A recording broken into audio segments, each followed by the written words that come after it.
अब समंदर में भारत से उलझना दुश्मन देशों को महंगा पड़ेगा। इंडियन नेवी को नया सुरमा उदयगिरी मिल चुका है। अब प्रतिरक्षा ताकत दोगुनी हो जाएगी। यह बनुड़ास्त्र और एंटी सबमरीन रॉकेट लॉन्चर समेत कई अन्य घातक हथियारों से लैस है। समुद्र में चीन और पाकिस्तान का गठजोड़ तेजी से बढ़ रहा है। ऐसे में भारत ने साल 2047 तक पूरी तरह से आत्मनिर्भर नेवी बनने की रफ्तार को तेज कर दिया है। इसी कड़ी में भारतीय नौसेना को प्रोजेक्ट 17A के तहत बन रहे Nilgiri class stealth frigate Udaygiri को सौंप दिया गया है। मुंबई स्थित मझगांव डॉक शिप बिल्डर्स ने इसका निर्माण किया है। नीलगिरी क्लास का ये दूसरा फ्रीगेट है। ये जहाज शिवालिक क्लास का एडवांस वर्जन है जो पहले से ही नौसेना की शान बढ़ा रहा है।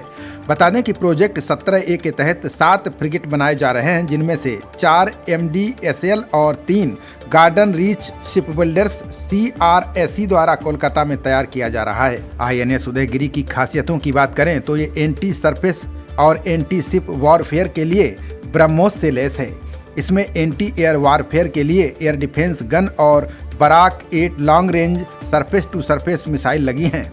इसके अलावा बनुड़ास्त्र और एंटी सबमरीन रॉकेट लॉन्चर भी लगे हुए हैं। ये फ्रीगेट सोनार कॉम्बैट मैनेजमेंट सिस्टम और मल्टी फंक्शनल डिजिटल रडार से युक्त है जो लंबी दूरी से आने वाले हमलों की पहचान कर उसको मार गिराएगा। इसमें 2 हेलीकॉप्टर भी आसानी से लैंड कर सकते हैं। साथ ही उन्हें रखने के लिए हैंगर भी मौजूद हैं। इसमें 75% स्वदेशी उपकरण लगे हुए हैं जो स्वदेशी कंपनियों से लिए गए हैं।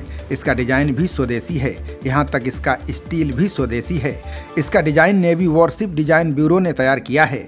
6600 टन वजनी ये वॉरशिप 30 किलोमीटर प्रति घंटे की रफ्तार से चल सकता है। उदयगिरी नाम पुराने INS उदयगिरी से लिया गया है। ये 31 साल तक सेवा देने के बाद अगस्त 2007 में रिटायर हुआ था। नया उदयगिरी आधुनिक तकनीक और हथियारों से लैस है।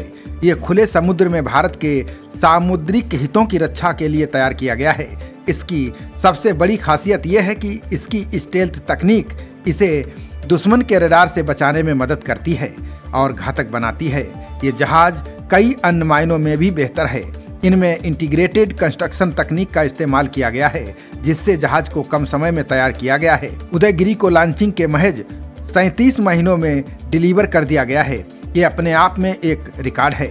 इसका डीजल इंजन और गैस टरबाइन का कॉम्बिनेशन इसे और ज़्यादा तेज और ताकतवर बनाते हैं। उदयगिरी पूरी तरह से आत्मनिर्भर भारत के विजन को दर्शाता है। इस प्रोजेक्ट से करीब 4000 लोगों को प्रत्यक्ष और 10,000 लोगों को अप्रत्यक्ष रोजगार मिला है। इससे न केवल रोजगार के अवसर बढ़े हैं बल्कि देश की शिप डिजाइन और इंजीनियरिंग क्षमता को भी मजबूती मिली है।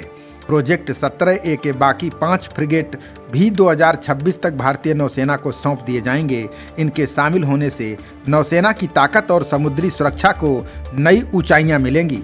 ये न केवल देश की रक्षा को मजबूती देगा बल्कि दुनिया के मंच पर भारत की आत्मनिर्भरता को भी दिखाएगा। खबरों का सिलसिला जारी रहेगा। देखते रहिए जनप्रवाद। नमस्कार।